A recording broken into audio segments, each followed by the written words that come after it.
Graded stakes racing from the spa. It's the Grade One Whitney weekend, and a 10-horse field has been drawn. Saratoga, it's going to be on Saturday, August the 2nd, part of a big card that does include the Saratoga Special. We will have a preview of that race later on this week, and our Saratoga updates brought to you by RaceOracle AI. Make sure to check out their website and learn more. But let's learn more about the Whitney Stakes. Grade 1 on the dirt. Older horses, 9 furlongs. The Whitney, the premier older stakes race of the meet at Saratoga. And in recent years, we've had some good races. This year has drawn some of the best older horses.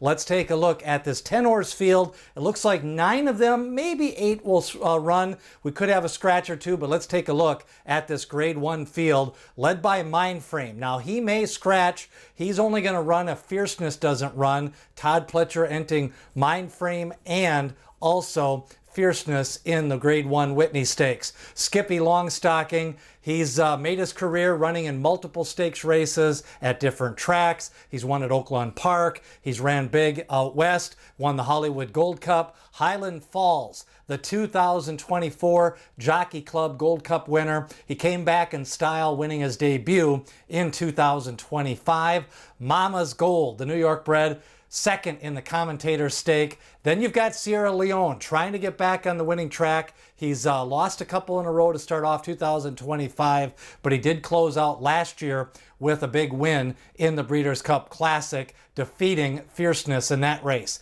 Disarm goes, has stakes experience, still trying to get to that Grade 1 level. White Abarrio, the Pegasus winner earlier this year at Gulfstream Park. Contrary thinking, he's been brought into this race to add a little bit more pace to help set it up for Sierra Leone. Fierceness, he's got class, he's got speed, comes off a second place finish in the Met Mile, and post time, the hard-hitting Maryland bred, a winner of 11 of 18 horses, comes in off a win in the deputed testimony at Laurel Park. So that is a look at your field. We've got Fierceness and Sierra Leone, the rematch. Of course, White Abarrio, couple of big wins. A couple of years ago, he won the Breeders' Cup Classic. He also won the Whitney Stakes at Saratoga. So it should be a good one. Post time comes in top form. And also, other horse like Highland Falls, we just don't know his true class level, but he did defeat Arthur's Ride last year in that Jockey Club Gold Cup. We're going to come back and look at the race replays right after this from RaceOracle AI. The future of horse racing is here, and it's powered by AI. Meet RaceOracle AI, the first platform built to outsmart the odds with machine intelligence that processes millions of data points and performance variables. Trained on over 600,000 races and learning from every race it sees, the RaceOracle model evolves constantly to give you sharper picks and smarter bets. With real-time Kelly bet calculations and a user-friendly interface, RaceOracle finds the best value in every race. RaceOracle.ai, the edge you've been waiting for. We take you back to the Breeders' Cup last November. It's a classic rematch. We've got Sierra Leone winning the race, Fierceness in second. We pick it up down the stretch, Fierceness on the lead, Sierra Leone on the outside, Flavian Prat riding Sierra Leone to the winner's circle that day. Breeders' Cup, it had a fast pace, probably one of the better races of Fierceness's career. He got second, and then Sierra Leone picked up that win. That was at 10 furlongs. Of course, the Whitney is just going to be 9 furlongs. Now, Fierceness comes in off a prep in a 1-mile race. Of course, he won the Ali Sheba on Derby weekend, but in the Met Mile, he was second.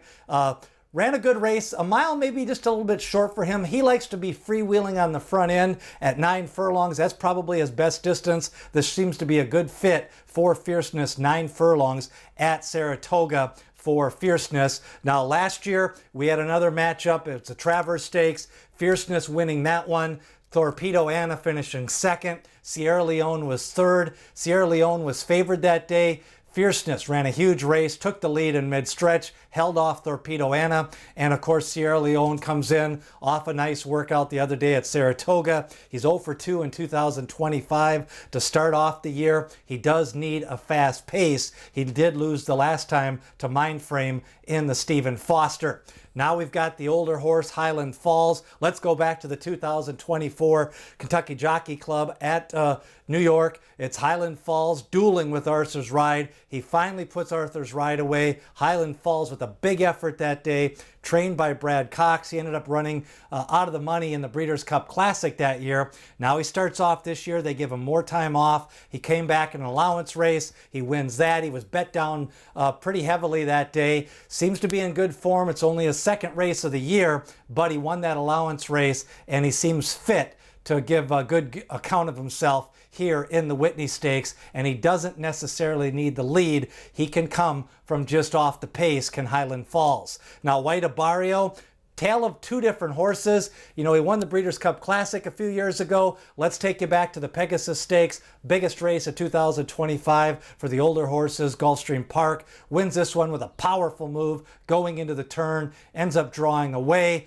That was probably the best field for the older horses up until this point in America. Now he's going to take on Highland Falls, Fierceness, possibly Mindframe, and Sierra Leone. Of course, you've got the Go Zapper Stakes for White Abarrio. A lot of his better efforts have been at Gulfstream Park, but he did ship out west. Of course, he's trained back by Safi Joseph here in the Whitney Stakes. Now, contrary thinking, bring some speed to the race. Won by 3 lengths the last time out. That was at a mile. He's ran some sprint races. The thought process is they can put him out there on the front end. He can kind of add to the pace of the race. Of course, Fierceness has got speed. Highland Falls will be forwardly placed. Contrary thinking, trying to help out his stablemate, Sierra Leone.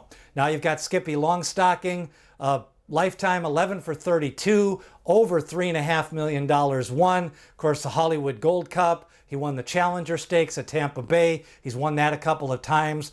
And he's also won, last year he was second in the Woodward Stakes. He won the Charlestown Classic. That's probably the big goal again this year, to try to win that for a third time for Skippy Longstocking.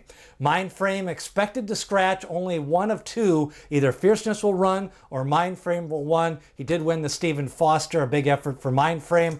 And post time, let's go back to the last race, deputed testimony, smaller field, cuts in between horses down the lane, seems to be in good form, and lifetime 11 for 18 for post time. He brings some class, and of course he ran a big race last year in the Breeders' Cup Dirt Mile.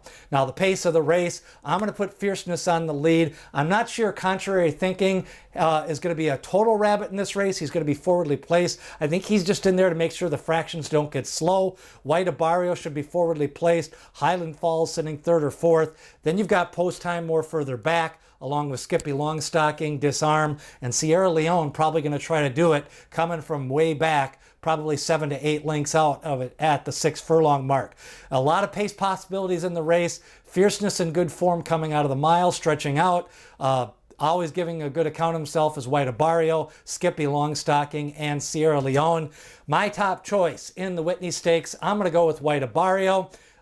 He kind of runs some big races every now and then. I think 9 furlongs is a good distance. He can come just a little bit off the pace. So I'm going to go with White Abarrio. Hopefully the price is right. 6 or 7 to 1 on him in this race. I'm going to play exact as White Abarrio over Fierceness, Sierra Leone, and Post Time. If you're looking for a long shot, Post Time has got good form. He ran a big race in the Dirt Mile. Comes in off Laurel off a big win for Post Time. That's a look at the Whitney Stakes 2025. 10-horse field drawn. At least 9 of them are going to run. Hopefully we get a fast track on Saturday, August 2nd.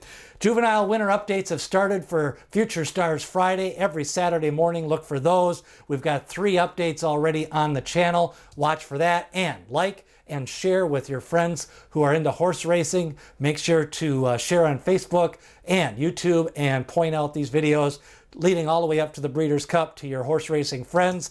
Also, the Breeders' Cup prospectus, stats and information for the Breeders' Cup. Sign up below in the link to be notified first when that comes out, Breeders' Cup week.